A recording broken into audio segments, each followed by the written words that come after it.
আর এত গরম ছিল সেদিন, সেই জন্য গরমে আমার আর ভালোই লাগছিল না। আর রুমটাতে কোনো পাখা নেই, একটা পাখা সেও ঠিকঠাক ঘুরছে না, প্রচণ্ডই কষ্ট হচ্ছিল।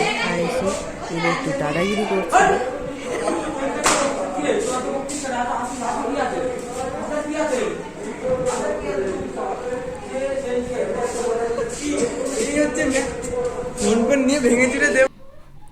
এরপর দেখো সবারই লেখা হয়ে গেছে, সেজন্য তারা ব্যস্ত হয়ে গেছে বাড়ি যাওয়ার জন্য।